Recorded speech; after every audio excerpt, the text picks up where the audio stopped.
Assalamualaikum warahmatullahi wabarakatuh.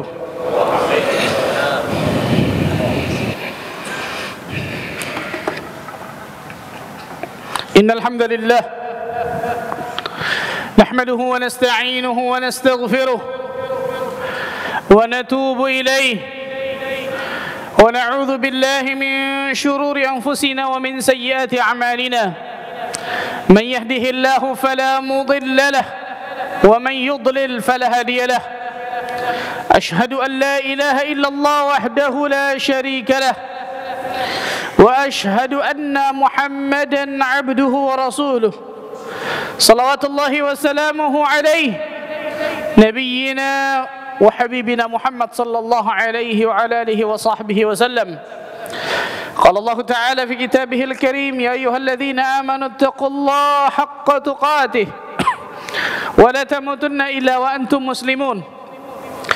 يا أيها الناس اتقوا ربكم الذي خلقكم من نفس واحدة وخلق منها زوجها وبث منهما رجالا كثيرا ونساء واتقوا الله الذي تساءلون به والأرحام إن الله كان عليكم رقيبا.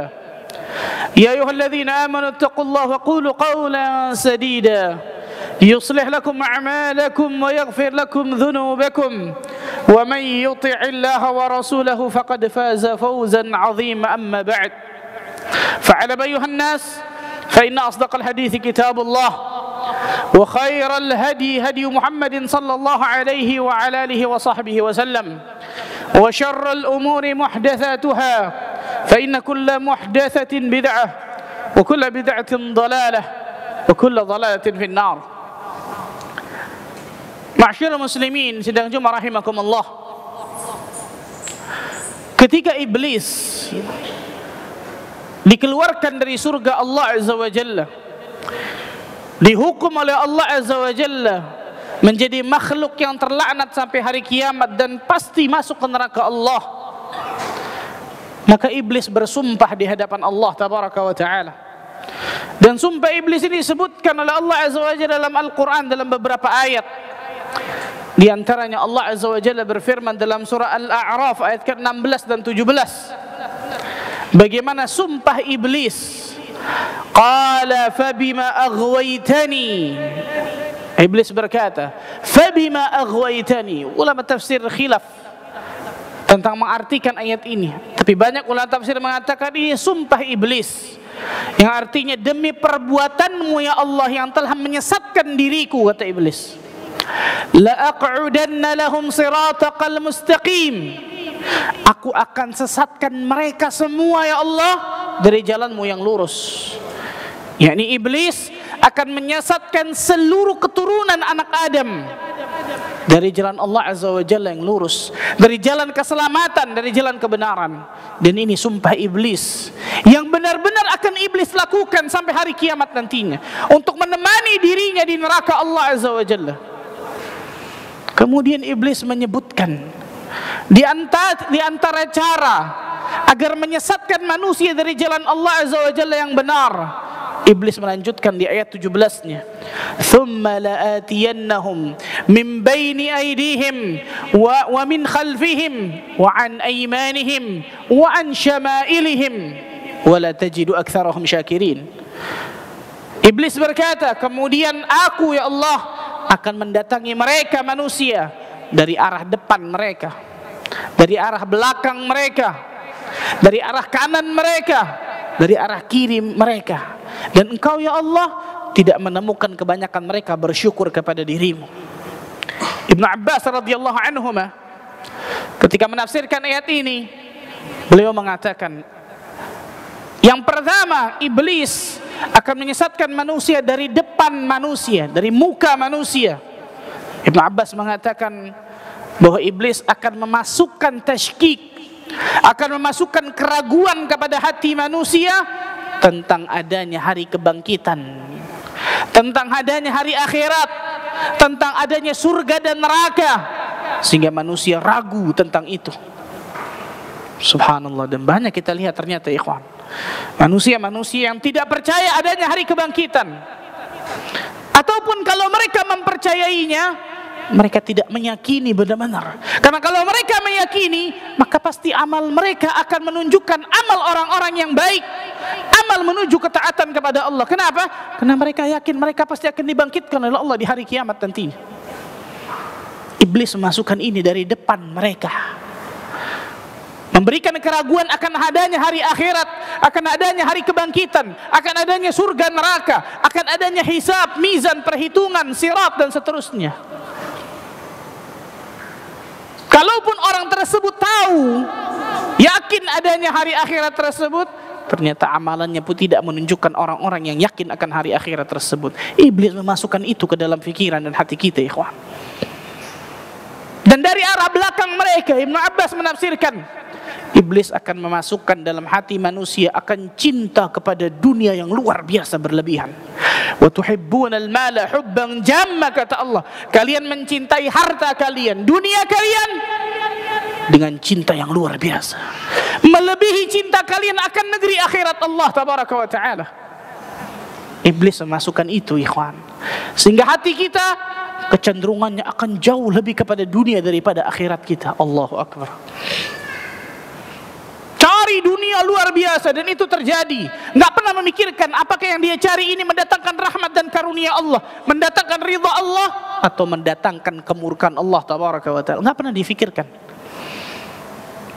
Rasulullah sallallahu alaihi wasallam mengatakan, la ya'tiyanna 'ala an-nasi zamanun la yubali bihi al-mar'u min aina akhadha al-mal amin halal amin haram. Pasti akan datang nanti satu zaman di mana manusia tidak pernah memikirkan lagi dari mana didapatkan hartanya, halal ataupun haram, dihantam. Sadaqa Rasulullah sallallahu alaihi wasallam. Benar apa yang dikatakan Nabi sallallahu alaihi wasallam.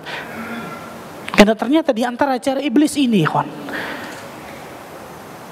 menghadang manusia dari arah belakangnya, itu menjadikan manusia tersebut cinta kepada dunia yang berlebihan luar biasa, lebih mencintai dunia manusia tersebut ketimbang akhiratnya. Dan dunia ini bahaya, ikhwan, subhanallah, bahaya. Rasulullah sallallahu alaihi wasallam mengatakan, ad-dunya hulwatun khadirah. Dunia ini manis dan hijau. Sesuatu yang manis dan sesuatu yang hijau manusia biasa menyukainya. Tapi ketika manusia tidak tahu bagaimana bermuamalah yang benar kepada dunia ini, hati-hati. Bisa jadi dia seperti seseorang yang meminum air laut. Semakin dia meminum air laut tersebut, dahaganya nggak akan hilang, hausnya nggak akan hilang. Yang ada sebaliknya, akan memadaratkan dirinya. Hati kita akan mati ketika terus-menerus masalah dunia dan lupa akan akhirat, ikhwan. Kemudian yang ketiga, iblis akan menghadang manusia dari arah kanan mereka, wa an aymanihim, dari arah kanan mereka. Ibnu Abbas mengatakan bahwa iblis akan menjadikan syubhat kepada agama seseorang. Sebagian ulama tafsir mengatakan iblis akan menghambat manusia untuk berbuat kebaikan dari arah kanan mereka, sehingga manusia tersebut akan malas berbuat kebaikan, akan malas berbuat ketaatan kepada Allah. Atau yang disebutkan Ibnu Abbas, manusia tersebut terkena fitnah syubhatnya, ragu akan agama ini, ragu akan janji Allah dan Rasulnya. Dan ini lebih berbahaya jelas, ikhwan. Syubhat samar, nggak kelihatan. La ya'lamuhunna katsirun minan nas. Tidak banyak manusia yang mengetahuinya tentang syubhat ini kecuali orang-orang yang berilmu. Hati-hati nih. Maka tanya kepada orang yang berilmu. Dalam perkara agama, tanya kepada orang yang berilmu. Kalau masalah dunia saja kita kembalikan kepada orang yang punya ilmu masalah dunia itu, kenapa masalah agama kita tidak mau kembalikan kepada orang yang berilmu tentang ilmu agama? Ternyata kita lebih mengatakan, menurut saya, siapa antum? Imam Syafi'i? Siapa antum? Ulama? Perhatikan baik-baik nih, karena banyak di tengah manusia nggak proporsional masalah ini. Kalau sakit datang ke dokter yang luar biasa spesialis, kenapa? Karena dia yakin akan ilmu kapabilitas dokter tersebut. Tapi kalau masalah agama, pakai kepalanya masing-masing. La ilaha illallah. Syubhat, hati-hati nih. Tanya kepada orang yang berilmu, pegang kepada ulama, dan iblis akan mendatangi kepada kiri mereka.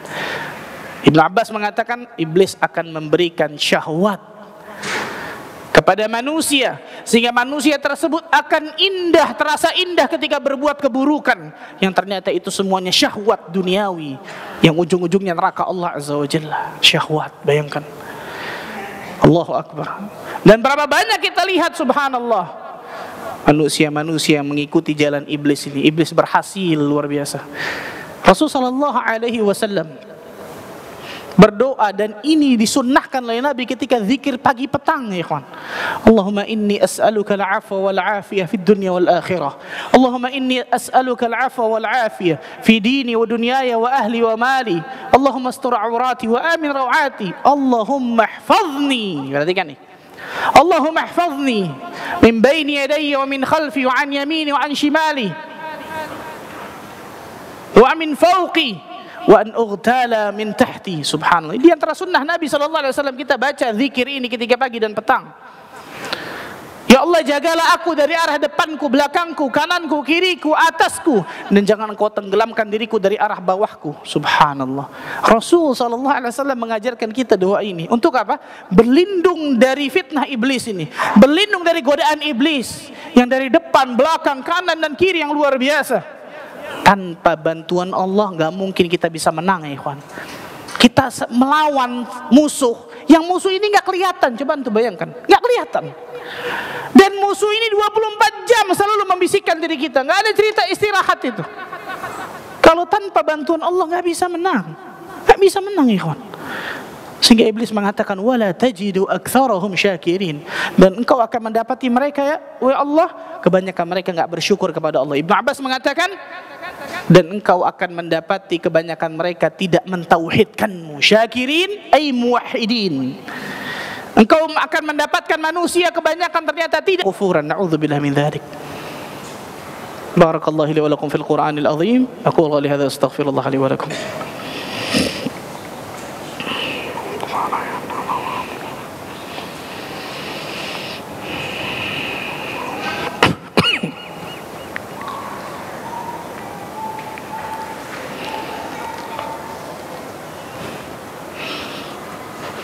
Alhamdulillah hamdan katsiran tayyiban mubarakan fih kama yuhibbu rabbuna wa yarda. Wassalatu wassalamu ala Rasulillah wa ala alihi wa sahbihi wa mawalah. Asyhadu an la ilaha illallah wahdahu la syarika lahu wa asyhadu anna Muhammadan abduhu wa rasuluh. Ikhwatal iman rahimani wa rahimakumullah. Rasul sallallahu alaihi wasallam dalam sebuah riwayat yang sahih dari Imam Nasa'i, dan di sini sahihkan Syekh Albani rahimahullahu taala, berdoa. Di antara potongan doanya, doa ini panjang. Di antara potongan doanya, wa'udzu bika an yatakhabbatani syaitan 'indal maut. Ya Allah, aku berlindung kepadamu ya Allah dari godaan syaitan ketika aku sakaratul maut.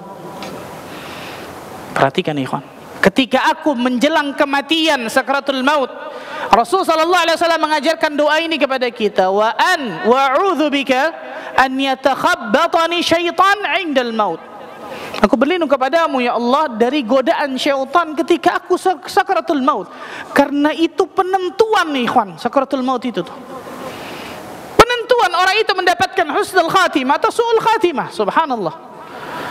Jadi iblis tidak akan pernah berhenti untuk menggoda Bani Adam sampai titik terakhir. Kapan itu? Sakaratul maut.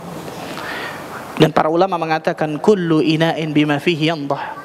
Setiap ina, ceret, akan keluar seperti yang ada di dalamnya. Apa maksudnya? Kebiasaan seseorang setiap harinya itu akan keluar ketika sakaratul maut. Man 'asha 'ala syai' mata 'alaihi. Barang siapa yang hidup di atas suatu kebiasaan, maka biasanya Allah akan wafatkan orang tersebut di atas kebiasaannya tersebut. Kebiasaan kita di atas muka bumi ini ngapain nih, ikhwan? Dunia dan dunia, enggak ada akhiratnya sama sekali, atau apa? Keluarnya di sakratul maut, ikhwan. Rasul sallallahu alaihi wasallam berdoa berlindung kepada Allah agar tidak digoda oleh syaitan ketika sakratul maut. Dan itu penentuan, ikhwan. Allahu akbar. Itu penentuan. Imam Ahmad ibn Hanbal rahimahullahu taala, disebutkan riwayat, di sebelahnya ada anaknya Abdullah ibn Ahmad ibn Hanbal. Ketika menjelang sakratul maut, Imam Ahmad menoleh ke atas sambil menggelengkan kepalanya. Ba'du, belum ya artinya. Tiba-tiba Imam Ahmad pingsan. Kemudian terjaga lagi, mengatakan ba'du, belum. Pingsan lagi. Qadarullah takdir Imam Ahmad belum meninggal pada saat itu. Maka anaknya Abdullah di sebelah bertanya kepada Imam Ahmad, "Ya Imam, ya ayahku, mengapa engkau tadi ketika sempat pingsan terjaga, engkau melihat ke atas sambil menggelengkan tanganmu mengatakan ba'du, belum." Apa kata Imam Ahmad? "Tadi ja'ani syaitan ilayya hunak." Syaitan datang kepada diriku di sana tuh, di atas. Dan dia mengatakan kepada diriku, "Futtani ya Ahmad, engkau telah terbebas dariku wahai Ahmad." Maka aku mengatakan ba'du, belum. Kenapa belum? Karena itu masih apa? Sakaratul maut. Belum kematian. Pertarungan dengan iblis belum selesai, bahkan itu puncaknya, ikhwan. Itu puncaknya. Belum kata Imam Ahmad. Al-Imam Al-Mubajjal, di antara 4 imam besar, ikhwan, Madzhabul Arba'ah, ketika sakaratul maut didatangi oleh syaitan, digoda seperti itu. Bagaimana dengan kita, ikhwan? Pernahkah kita berpikir ketika ternyata kita salah, ketika sakaratul maut mendapatkan su'ul khatimah dan Allah tidak berikan pertolongan pada saat itu, ikhwan? Kenapa? Karena setiap harinya ternyata kita lupa kepada Allah Azza wa Jalla, sehingga Allah Azza wa Jalla melupakan kita, meninggalkan kita ketika sakaratul maut tersebut. Ingat, ikhwan, kita hidup di atas muka bumi ini sebentar, gak lama. Kalau ketika pada saat itu penghujungnya, innamal a'malu bil khawatim, sesungguhnya amal itu tergantung akhirnya, ujungnya, salah, bagaimana di alam akhirat, ikhwan? Kalau gerbang kematian ternyata kita kalah dengan syaitan, ikhwan. Jadikanlah diri kita orang-orang yang selalu bersyukur kepada Allah, mentauhidkan Allah, beribadah kepada Allah, mentaati Allah, menjauhi kemaksiatan, taat takwa kepada Allah. Maka dengan itu Allah Azza wa Jalla akan berikan pertolongannya kepada kita. Berlindung kepada Allah Azza wa Jalla dari godaan syaitan. Sekali lagi, kita tidak akan pernah mungkin menang dari syaitan kecuali atas bantuan dan pertolongan Allah Tabaraka wa Ta'ala. Mudah-mudahan ada manfaatnya, ikhwan. Allahumma salli ala Muhammad wa ala ali Muhammad kama sallaita ala Ibrahim wa barik ala Muhammad wa ala ali Muhammad kama barakta ala Ibrahim fil alamin innaka Hamidum Majid. Allahumma aqsim lana min khashyatika ma tahulu bihi bainana wa baina ma'asiyatik, ومن طاعتك ما تبلغنا به جنتك, ومن اليقين ما تهون به علينا مصائب الدنيا, ومتعنا اللهم بأسماعنا وأبصارنا وقواتنا أبدا ما بقيتنا, واجعله الوارث منا, واجعل ثأرنا على من ظلمنا, وانصرنا على من عادانا, ولا تجعل مصيبتنا في ديننا, ولا تجعل الدنيا أكبر همنا ولا مبلغ علمنا, ولا إلى النار مصيرنا, واجعل الجنة هي دارنا وقرارنا, ولا تسلط علينا بذنوبنا من لا يخافك فينا ولا يرحمنا برحمتك يا أرحم الراحمين. اللهم اغفر للمسلمين والمسلمات والمؤمنين والمؤمنات الأحياء منهم والأموات إنه سميع قريب مجيب الدعوات يا قاضي الحاجات. ربنا ظلمنا أنفسنا وإن لم تغفر لنا وترحمنا لنكونن من الخاسرين. ربنا لا تزغ قلوبنا بعد إذ هديتنا وهب لنا من لدنك رحمة إنك أنت الوهاب. اللهم إنا نعوذ بك من زوال نعمتك وتحول عافيتك وفجاءة نقمتك وجميع سخطك. اللهم إنا نعوذ بك من جهد البلاء ودرك الشقاء وسوء القضاء وشماتة الأعداء. اللهم إنا نسألك حسن الخاتمة ونعوذ بك من سوء الخاتمة, واجعل آخر كلامنا من الدنيا شهادة أن لا إله إلا الله وأن محمد رسول الله وأنت راض عنا غير غضبان. ربنا آتنا في الدنيا حسنة وفي الآخرة حسنة وقنا عذاب النار والحمد لله رب العالمين. قيموا الصلاة.